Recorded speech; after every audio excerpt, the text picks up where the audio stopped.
Thank you, Richard. I have to stand on my tippy toes here. Thank you very much. Good evening. First of all, I'll start with a couple success stories, because I'm always proud when a neighborhood watch group organizes, commits to staying in touch with one another, and shares information. As some of you, or a lot of you may know, that we've been advertising about the distraction burglars who have been targeting our senior citizens. And their ruses are many, but one in particular is to claim that they're from the Department of Water and Power, whether they're uniformed or not, ask permission to enter, and unfortunately a lot of our seniors are allowing them in, regardless of what we're asking you to do, and that's to not let anyone enter your home unless you actually call for the service yourself. The success story part is that we've had a group of at least 4 or 5 men that have been doing this and targeting our seniors throughout the San Fernando Valley and Sherman Oaks area. About a week and a half ago, let me start at the beginning. About two months ago, we had a very large meeting at the 4600 block of Greenbush. Great turnout, 80 residents were there. So many that one of our airships, our helicopter, came over, making sure I was okay. They thought I was being surrounded. It was a great meeting. And the word put out at that meeting was to be cautious of distraction burglars, among other things.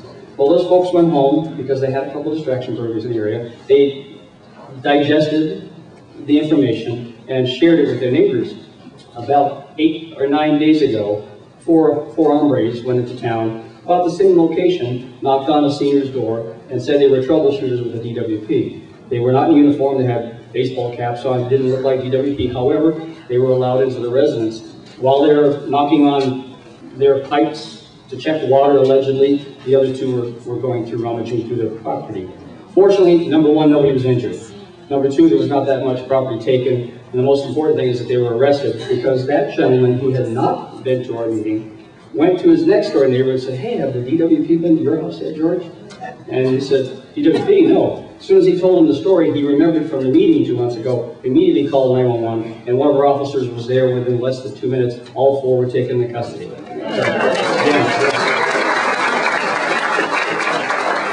That gentleman, the gentleman who had not been to my meeting, the last words out of his mouth as I went over to speak with him was, "I will be at your next meeting." Again, the most important thing is that not only did folks show up at that meeting, but they took the information and hopefully we'll share with all of your neighbors so that we don't become victims of crime. So that's a really good start, and they are probably liable for dozens of that type of crime in the valley, San Fernando Valley here. So we're looking for a lot of additional charges. Again, my other emphasis is removing valuables from your cars.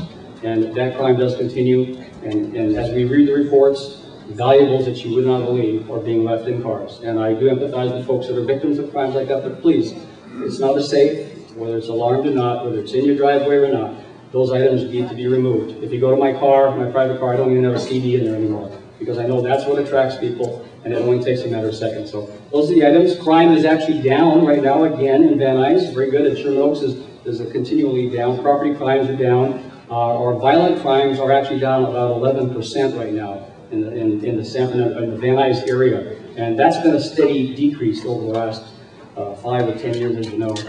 Chief Bratton is really allowing us to do our job, and that's it.